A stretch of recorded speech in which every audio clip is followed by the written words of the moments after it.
Je me sens très bien au bord de ce lac. Du reste, j'y vais tous les jours. Et pour moi, je libère beaucoup de choses quand je suis au bord de cette eau. Je suis très, très en connexion avec la nature. J'ai l'impression de sentir la terre. J'aime la mer parce qu'il y a du vent, parce qu'il y a... Je pense que je suis attiré par les éléments. C'est la raison pour laquelle j'ai fait beaucoup de voyages.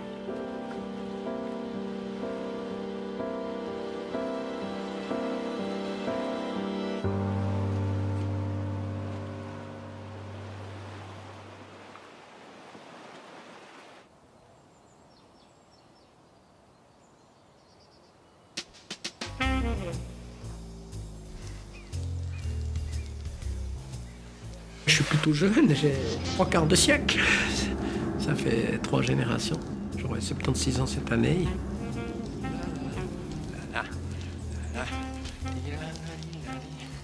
Teddy, c'est mon vrai nom. Ça vient du fait que, bon, il y avait peut-être un grand musicien qui s'appelait Teddy Stauffer. Mon père était musicien aussi. Et puis ça me convient assez bien, c'est un peu le nounours. Oh, j'adore, ça fait du bien. Waouh, pour la tête et tout, l'équilibre et tout.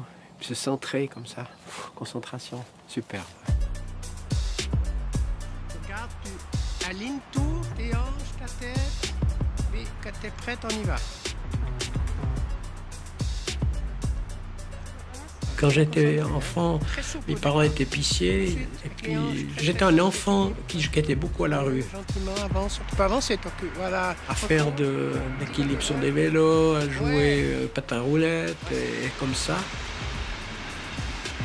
Ouais. Concentration, souplesse. Je retrouve cette espèce de joie de vivre avec les petits-enfants. Tu sais, hein, c'est dur, dur, dur. Hein. On en a déjà fait des heures. Hein.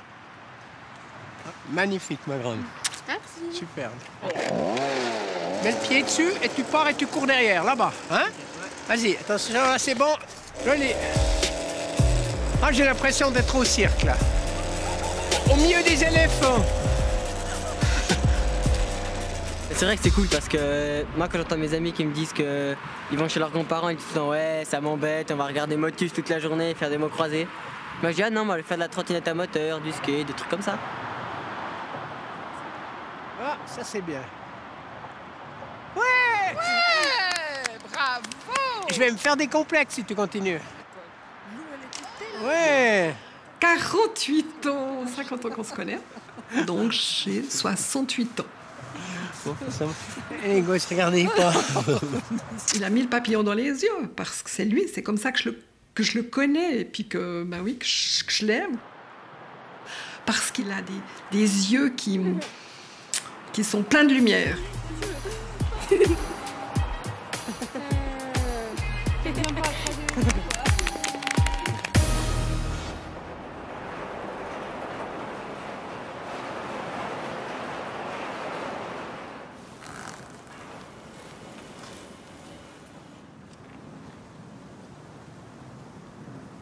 Entre aviateur et pilote, les anciens disaient aviateur. C'est un petit côté ancien. Effectivement, je peux pas exactement dire. Mais moi, je pense que j'ai une énorme passion, c'est vrai, du vol. Alors, c'est parti. Ça. J'ai besoin de voler. Et je me rends pas compte, mais quand j'ai dévoilé, je suis plein de bonheur, toujours.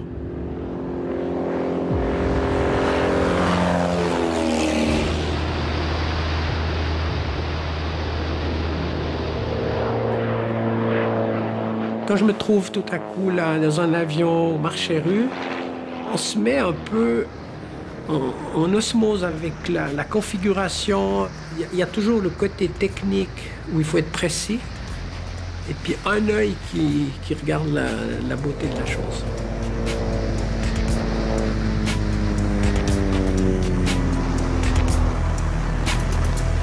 Quand je vole avec Teddy en accro, c'est différent. C'est pas comme avec un autre passager, c'est pas comme avec un autre instructeur.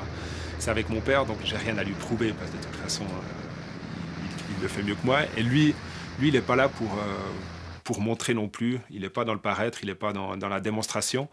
Donc il y a un peu ce partage, il y a cette transmission de savoir. Donc c'est complètement différent quand je vole avec Teddy, parce qu'il n'y a aucun filtre.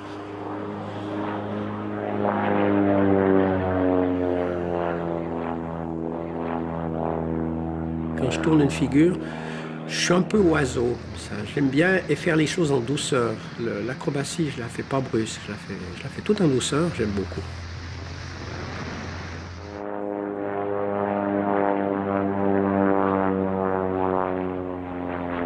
Il n'y a pas de très bons pilotes.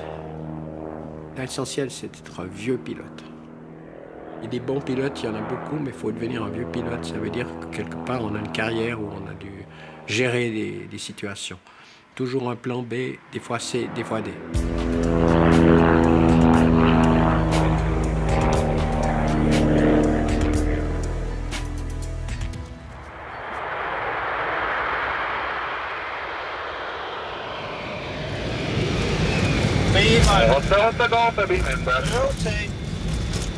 Alors capitaine Stoffer, où en est-on en ce moment? Alors actuellement nous sommes sur la Manche. Nous sommes toujours sous couverture radar. J'ai fait la formation Suissair. Ce sont les Anglais qui nous contrôlent. J'ai volé sur DC-3, ensuite DC-9 comme copilote. Entre deux, j'ai fait officier à l'armée, donc chef de formation et tout ça. Et puis après, j'ai fait le cours de commandant assez rapidement. J'avais peut-être 28 ans, 29 ans. Et puis ensuite, j'ai passé comme commandant sur Jumbo à 42 ans.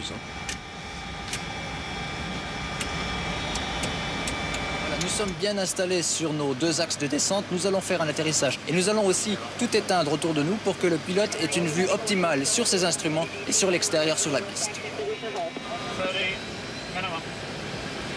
Boeing 747, ça se pilotait presque comme un petit avion, très fin aux commandes. Mais ce qui est beau dans les longs courriers, c'est qu'on voit Vénus, Jupiter au coucher du soleil, le soleil qui se lève avec Vénus, survoler le désert, le Sahara, l'Atlantique, c'est superbe, c'est mythique. Et je crois que c'est tout seul là-haut, de nuit, c'est magnifique.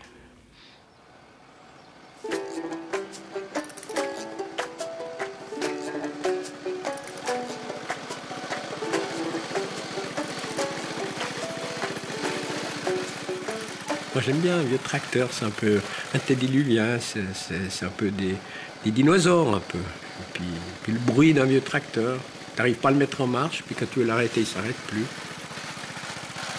J'ai la poésie, puis peut-être aussi la poésie mécanique. Et puis en plus, c'est un moteur d'avion.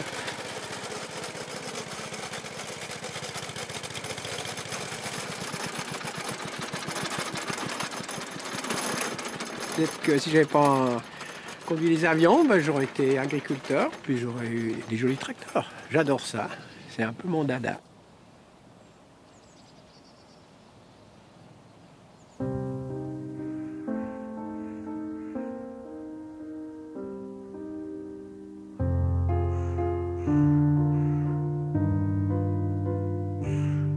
Quand j'ai arrêté Suissair, Jeanne a dit il faut qu'on aille vivre 2 ans, il faut qu'on mette les pieds sur terre, et puis on va vivre dans un alpage.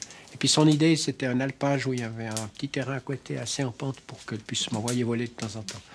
En disant que je puisse décoller en parapente, puis qu'elle ait la paix un moment. Et puis quand mon père a entendu ça, il a dit mais on a un alpage, on va vous le donner. C'est vrai, Jeanine? Oui, tout à fait. C'est comme ça qu'on a débarqué là, à la Camborie, avec nos chèvres, nos oies, et puis nos poules. L'éponge, quand je faisais la cuisine, je posais l'éponge sur l'évier en pierre, elle gelait directement. Il faisait moins 8, moins... On a eu jusqu'à moins 30. Ouais. Ouais. Ici, des fois même moins 40.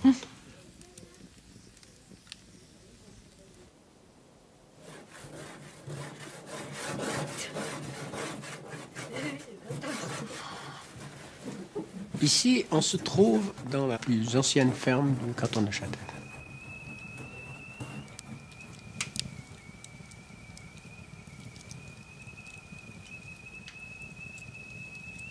La Combori, H-O-R-Y.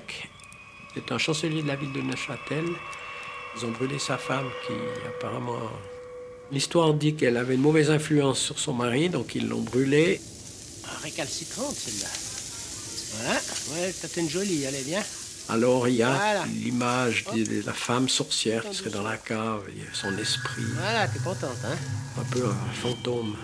Et les enfants, ils ont un petit peu peur quand ils vont dans la cave. Waouh! Les côtelettes, elles sont toutes contentes. Bonne banda. On va les promener, tu feras dodo. Est-ce qu'il y a beaucoup d'aventuriers autour de cette table? Il n'y a que moi. Moi, je suis institutrice enfantine, passionnée d'enfants. Et puis, moi, c'est pour ça qu'on a eu ces 3 enfants. Et puis, après, on a quand même décidé, on avait envie de continuer, de vouloir faire une famille d'accueil. Et puis, c'est pour ça que Jonathan et Timothée débarquent dans notre vie quand ils avaient 7 et 8 ans. Vu qu'il y avait une chienne folle de cloche, D'avoir mes 9 petits-enfants ici, c'est tout ce qu'on peut rêver. C'est le cadeau, c'est le cadeau. Tu me donnes la main. Et en route pour la montagne, hein? On y va? Hein? On va jusqu'au On fait signal. une petite marche. Voilà. Teddy, c'est le géo de la famille. Non, enfin après. On fait après. Pour eux, c'est le grand-papa clown, le grand-papa rigolo, le grand-papa bizarre. Mais c'est très passionnel. Sa prestation. Près de Yverdon. Ouais. Après.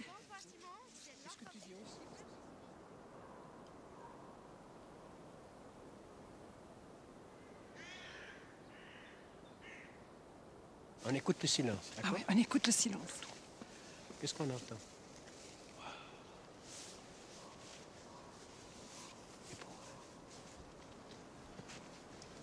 Ça s'appelle comment la rivière? La Reuse. L'Areuse. Et là, il y a les gorges en bas. Gorge de la Reuse. Mais moi, je vois pas. L'usine électrique. On a géré nos enfants en ayant des tâches bien définies. Janine qui s'occupait de tout ce qui était école, et puis moi plus pour le divertissement, les organisations et tout. Et puis là-bas, vous avez le Val de Travers. Et en face, qu'est-ce que c'est? Qu'est-ce que j'ai dit tout à l'heure? Creux du Vent. Ouais. Et là-bas, sur la partie gauche, il y a des bouquetins. Toute notre énergie, on la met sur les petits-enfants. Et c'est quelque chose de joyeux et il n'y a pas les problèmes d'éducation, que les bénéfices. Allez, voilà. Oui.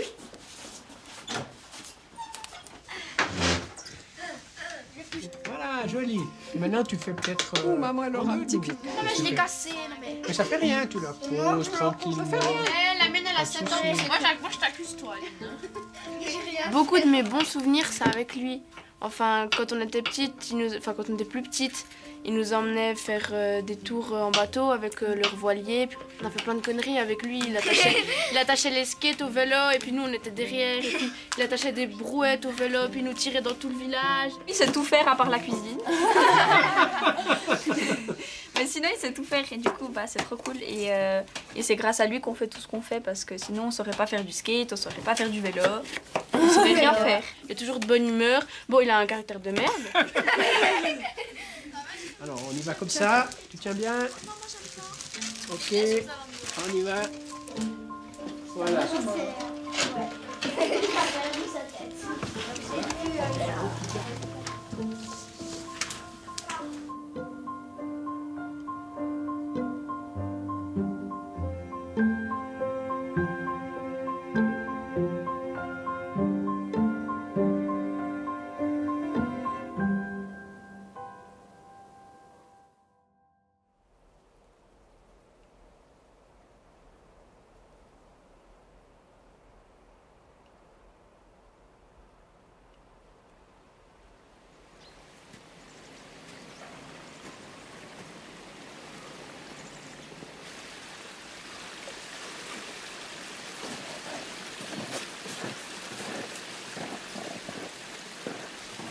Maintenant, j'ai besoin de prendre des racines.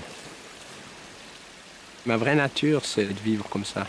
Ouais, vivre bien au nord ou n'importe où dans une forêt, là, j'adore ça.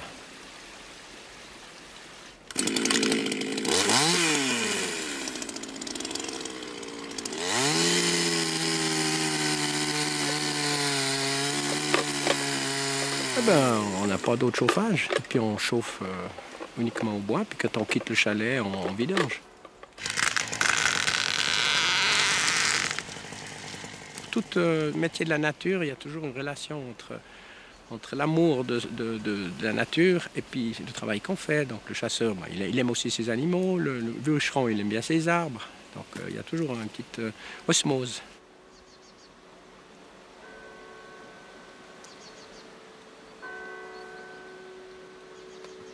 J'aime beaucoup Champéry. J'aime beaucoup parce que on y a passé, ça fait bien une quarantaine d'années qu'on est là.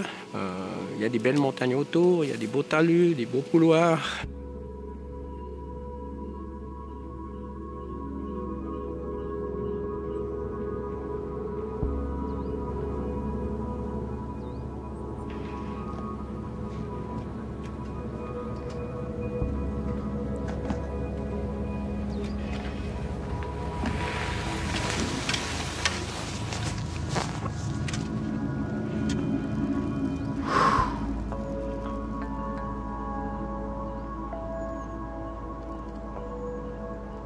Au milieu, il y a un grand V, là.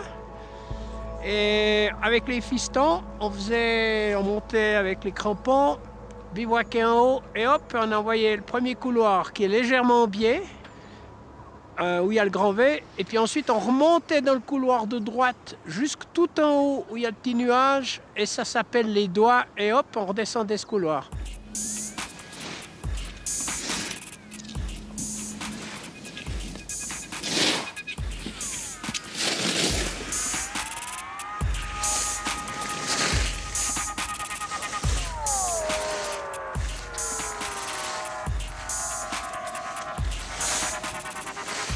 J'ai fait pas mal de pots de phoque, ouais. J'ai fait la haute route. C'est déjà une petite expédition. Là. Moi, j'ai pas fait la grande, j'ai fait depuis Verbier. C'est en général 4 ou 5 étapes de 10 heures. Et puis j'ai fait beaucoup de... Du côté de Champéry, je fais pas mal de rando, là. Et puis je suis un peu un fan d'aller chercher de la poudreuse. C'est surtout le plaisir de la poudreuse.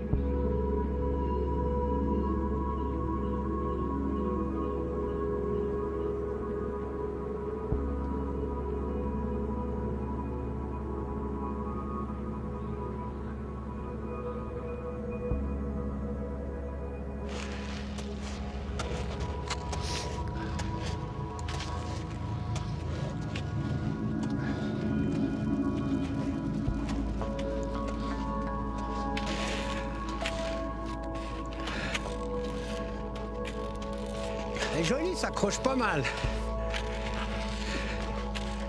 Mais c'est un skiable.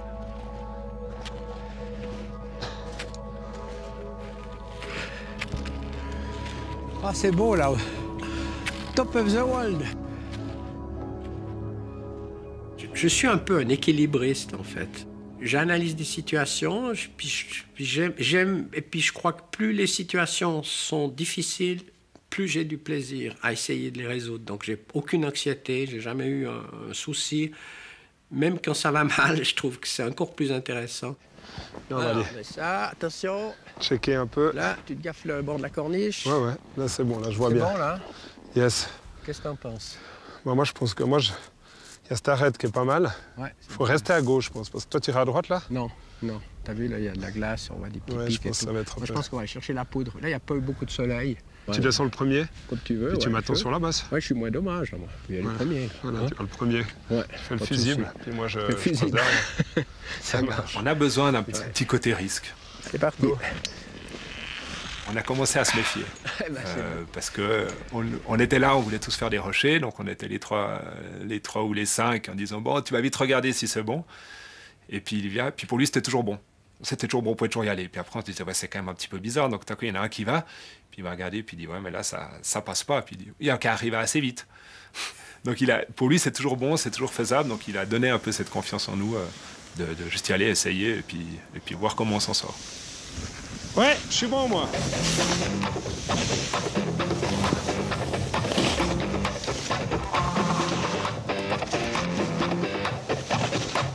Tu viendras chercher sous le rocher, là.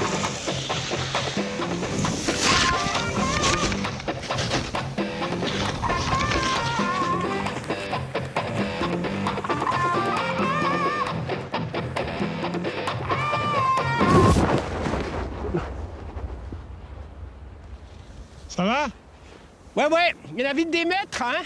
Ouais.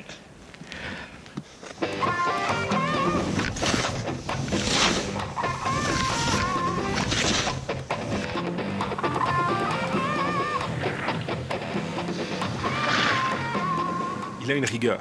Et je pense que s'il n'avait pas cette rigueur, aujourd'hui il ne serait plus là. Il se serait planté dans un arbre en parapente, il se serait fracassé en avion ou à ski. Voilà, il faut avoir cette rigueur, je pense, pour avoir 75 ans et continuer à faire ce genre de choses.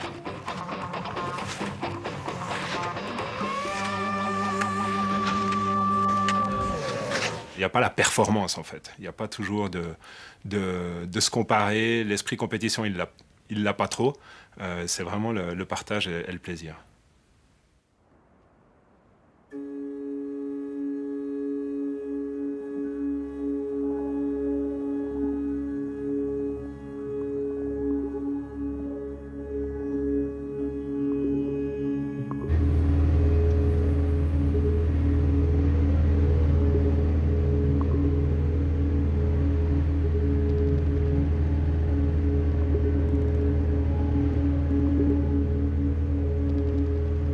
Normalement, on va pas trop seul avec un avion glacier, étant donné on peut avoir des petits problèmes dans la neige. Peut-être qu'il faut péler un petit peu si on se plante un petit peu dans la neige. Mais j'y vais de temps en temps et je vais surtout à des endroits où bien il y a une cabane qui est pas trop loin. J'ai toujours bien équipé avec un sac de couchage qui permet de dormir à moins 40 avec une Gore-Tex, avec du matériel, donc je peux pratiquement dormir comme les gens qui montent à l'Himalaya. Et puis, je suis en symbiose avec cette montagne.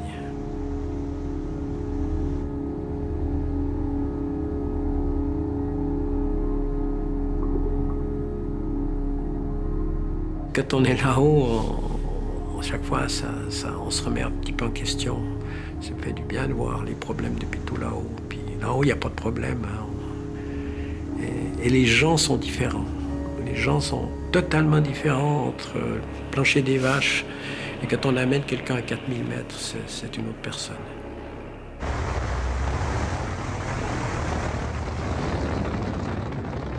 C'est étonnant, quand on est là-haut, on a une espèce on a peut-être plus de spiritualité.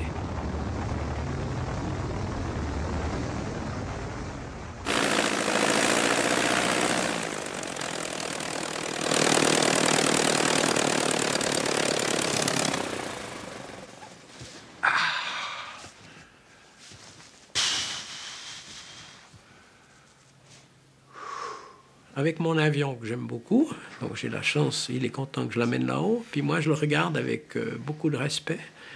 Et même quand il est dans le hangar, je lui dis on était bien hier là-bas. J'ai vraiment une relation presque comme un cheval, mais avec tous les avions, tous les engins que j'ai volés, le respect du véhicule qui nous permet de vivre des choses si belles.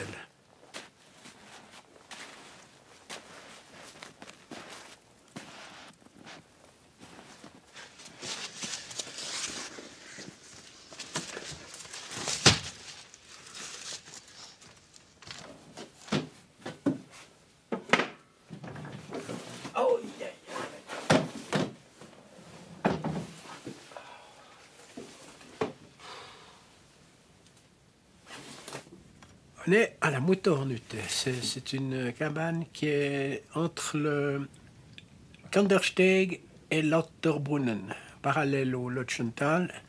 Et puis j'ai une petite pensée un peu émue pour Hermann Gager, qui a posé ici la première fois sur une montagne, sur un glacier, en 1972. Je pense qu'il est en train de se dire, il est rigolo là. Hein? Ah, pas mal. Bonheur.